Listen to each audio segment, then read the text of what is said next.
Hi everyone, welcome to my channel. So in this video I'm going to compare these two BHA toners by Paula's Choice and share my experience using them and how they broke me out, and not like in a purging way, because I know purging is something that happens to a lot of people who just start using salicylic acid, but I don't think that was my case. I'll get into that a bit later. So if you're considering purchasing either of these products, hopefully this video will be helpful to compare them and kind of give you a word of caution about how to use them properly so you don't end up with the same problem as me. And just to give you a bit of background on my skin, before I started using salicylic acid, I've been struggling with acne for about a year and a half, and I tried a lot of things to treat it. So I tried changing my diet, using different types of skincare. I had a microneedling treatment, which I have a separate video about. If you want to check it out, I'll leave it in the description. But ultimately, I just had to do a lot of research to really learn about skincare ingredients and what to put on my face to get the results I want. And I ended up completely curing my acne with very gentle Korean skincare without like any fragrance or any irritating components. And I'll talk about that in some of my future videos, but for today I just wanted to focus on the BHA. So by the time I got these products, I was already acne free for about 3 months. I didn't have any inflammation or anything like that on my face, but I still had some redness from like the previous pimples that have healed already. As you know, redness can last for a few months. So I wanted to try salicylic acid to improve the texture of my skin, clear my pores, and prevent any future breakouts, because I read a lot of reviews about these products and that's the result that everyone seems to be getting. So I was really hopeful to try these. I got the cult favorite Skin Perfecting 2% BHA Liquid Exfoliant in this gray bottle, as well as the Anti-Redness Exfoliating Solution, which is also 2% salicylic acid. So in terms of BHA potency, these are pretty much the same, but I wanted to try the anti-redness one because I thought it might be more gentle for my skin, because my skin is a little bit prone to redness, and I also wanted to just improve the overall tone of my skin. The Anti-Redness Solution specifically comes in regular strength and extra strength. I got the regular because I thought the extra might be too harsh for my skin, because I haven't tried salicylic acid before, so I just wanted to go with something more gentle. I'm not going to read the promises on the bottle because you can read it yourself online, but overall these products just offer a lot of benefits in terms of cleaning your pores, preventing breakouts, curing any breakouts that you may already have, and just making your skin clear basically. For the Skin Perfecting Exfoliant, it says you can use it twice a day every day, and for the anti-redness one, it says you can use it up to 3 times a day, which I think is too much, especially for someone who has never tried salicylic acid before, because it's an acid. So the way it works, it dissolves some of the fat on your skin as well as taking off the top layer of cells on your skin. So it's making your skin more sensitive until your skin can regenerate that top layer with new healthy beautiful skin. And because it's dissolving some of the sebum in your pores, it can also potentially damage your skin barrier and also make your skin more prone to irritation. So when you're just starting out, it's not recommended to use it, 2 or 3 times a day. That's why when I just started using these products, I used the gray one on the left side of my face and the blue one on the right side of my face. And the first week I used them twice a week, the second week I used them every other day, and the third week I used them every day.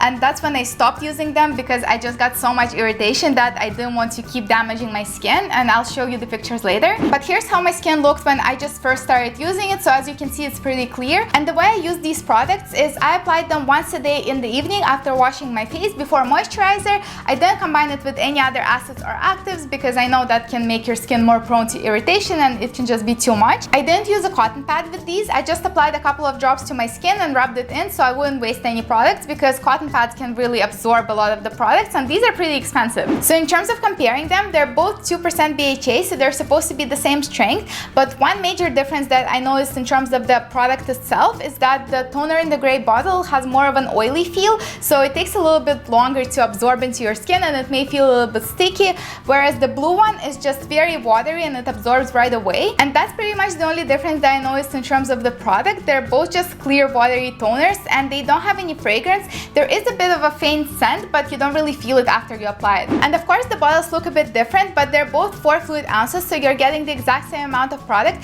However, I'm having a big issue with this blue bottle because it leaks, and that's something that a lot of reviews talked about. And I thought it won't be an issue unless you take it traveling or something, but even right now, as I'm filming this video, if I hold this bottle a bit at an angle, there's always product running down the side. So you always have to store it upright and keep it exactly upright as you're handling it and using it, which is so annoying because I feel like I've wasted so much product already just while talking and filming this video. idea because I can't always hold it straight. Both of these products are pretty hydrating. I have oily skin, so I've never experienced any dryness while using them as long as I moisturized every day. And I also wore sunscreen every day because I know that acids can make your skin more sensitive to sun damage, but I just generally wear sunscreen every day because it's a good idea for everyone who wants to prevent skin aging. As I've already mentioned, I used these toners for a total of 3 weeks, and I started out introducing them slowly, but the first night when I used these products, I woke up with a pimple the next day, which should have been a red flag already, but I thought that's common when you use salicylic acid as your skin is getting used to it, so I thought I'll just give it more time. And as I continued using these toners, I started getting more uneven, bumpy skin, which is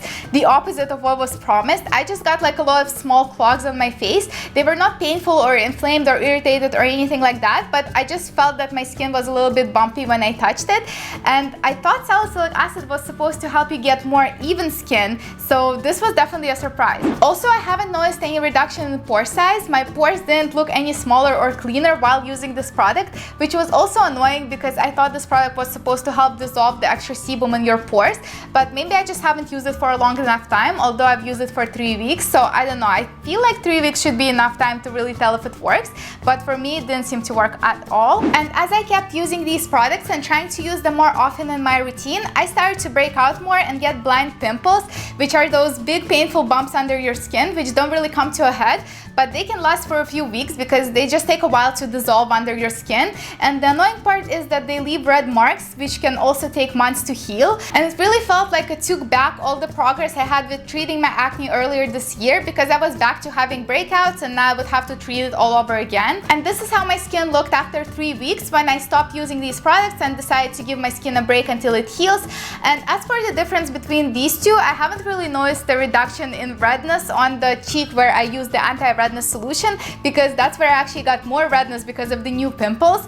So it's really hard for me to say whether one of these is more gentle than the other because my skin didn't really like either of them. The reason why I think it broke me out is not because it's a bad product, but because my skin just wasn't used to salicylic acid, and I just really moved in too quickly and too fast with this product because I was reading reviews and people were saying how they use it every day and their skin is amazing, so I really wanted to get that result. But I realize now that I probably jumped into it too quickly and I should have just kept using it twice a week until my skin really got used to it, because the reason the inflammation happened, I think, is because when I took off that top layer of the skin, my skin became more sensitive, but I kept just abusing it with more salicylic acid because I tried using it every other day and then every day, and my skin just wasn't regenerating fast enough, and my skin just wasn't producing enough sebum to compensate for what the salicylic acid was dissolving in my pores.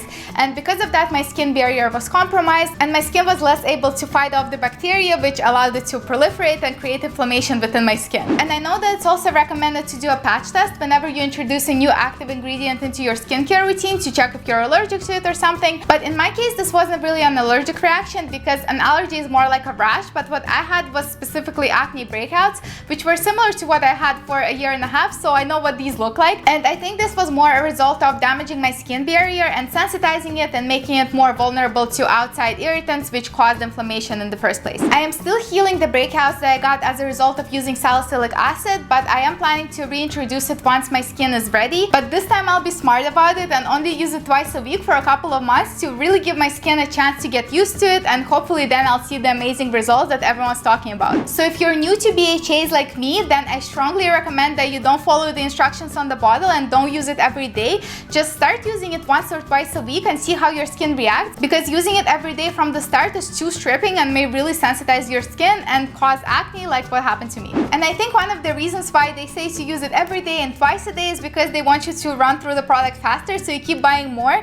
But really, I don't believe that you need to use salicylic acid every day because it's an exfoliant and you really need to give your skin some downtime to help regenerate. But at the same time, if you read the reviews, a lot of people are saying that they use it every day and they see amazing results. But this is just a reminder that everyone's skin is different and you shouldn't go by someone else's reviews. You should go by what your skin needs and what your skin is telling you and adjust your use based on how your skin is reacting. And And if you're choosing between the two, I would get the anti-redness one because it's supposed to be gentler. They're both 2% BHA, so it's not like you're getting any less active ingredient, but it's formulated to act more slowly and be less stripping on your skin, especially if your skin is not used to salicylic acid. Whereas this would be a better fit for someone who doesn't have super sensitive skin. If you don't have any redness and your skin is generally okay with salicylic acid, then you should probably be fine with using this product. And there is a reason why this is a cult favorite and everyone loves it. I just haven't experienced it yet on my skin, but hopefully one day I'll get there too. Alright, that's it for today. I hope this video was helpful. If so, please support me with your likes and let me know in the comments if you tried either of these salicylic acid toners by Paula's Choice and what was your experience. Hopefully it was better than mine and you actually got the amazing results that everyone's talking about. But in any case, I wish you all clear skin and I hope to see you in my next videos.